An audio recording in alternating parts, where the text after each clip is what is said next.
I have been so fortunate to have some really great millionaire mentors. These are people who have at least $1 million net worth that I know personally and have had the great privilege to interact with and be mentored by.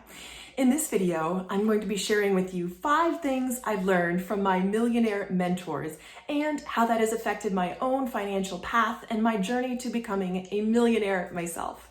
So if you're interested in hearing more about that, then just keep watching. So in this video, I'm going to be talking about my 5 millionaire mentors and the things that I've learned from each of them. I did not come from a wealthy, immediate family at all. I was not really given the greatest financial education.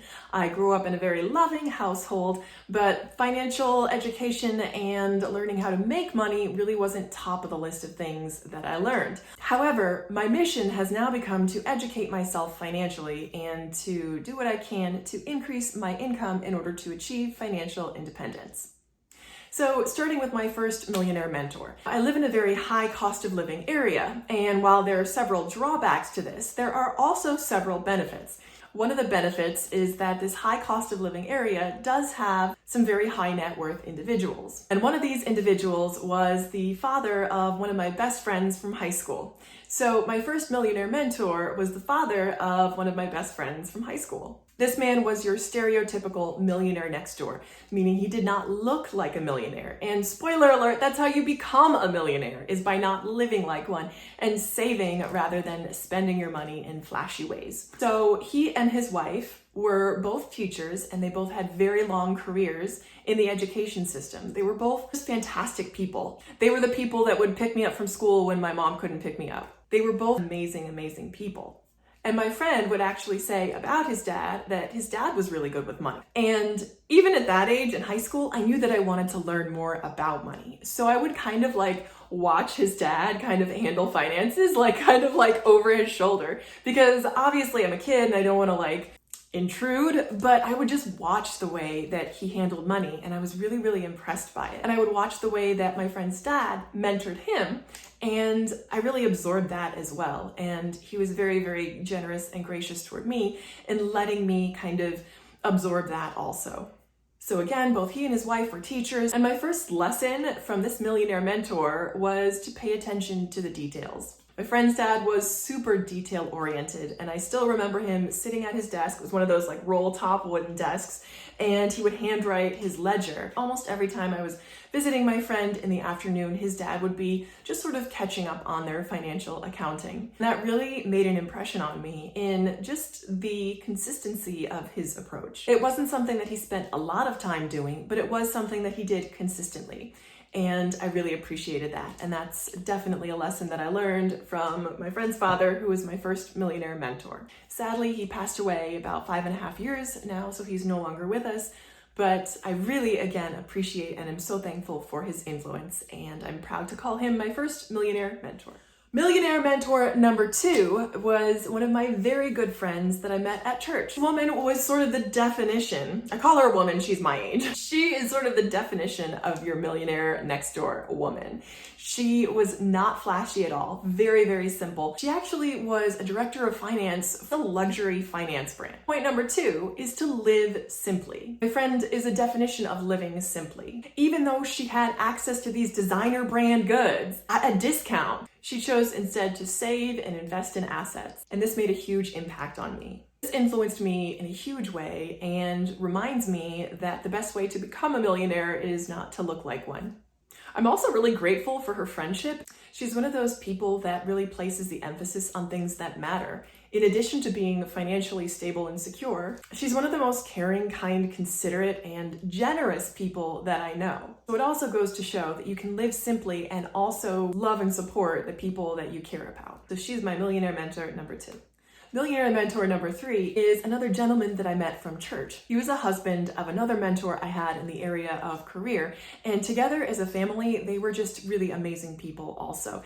They adopted 3 daughters, 2 twins from Addis Ababa and a little girl from China, and it was just amazing to watch their family. I'd known them for 10 years, and I really got to see the way that they handled not only money, but also family life. So my interaction with him actually came from my mother, which was really interesting because As a single woman, my mom was also looking for some financial advice, and she asked him, and she said, "What advice can you give me?" And she was expecting this big, long sit down of a laundry list of things to do, and she really wanted that sort of input and advice and guidance. And the thing that he told her to do was to read Tony Robbins' book, Money, Master the Game. Now, this is interesting because she mentioned this to me, and I kind of laughed.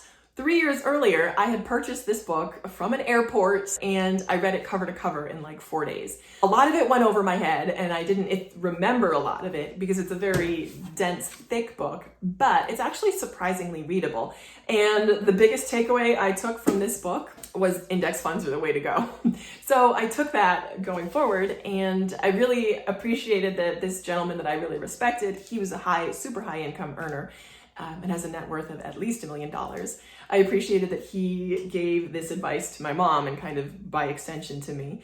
So I appreciated also that he recommended a book rather than telling her what to do. He was giving her kind of homework to do for herself, and also that it was a book that I already had. So I kind of took that as a confirmation that the path that I was on was a path that would also lead to financial abundance and financial independence, and ultimately to that $1 million net worth. Millionaires read books and recommend them to other people. He was my Millionaire Mentor number 3. My Millionaire Mentor number 4 is actually the person that I had the least contact with. He travels a lot and I don't really know him that well. However, I knew enough to learn some really important lessons from him. I met him at a real estate group meetup, and I just really jived with his approach and some of the things that he was saying. He's probably the person that I know personally that has the highest net worth. I would estimate that it's in the not only $1 million and above, but potentially 2 digits before the million.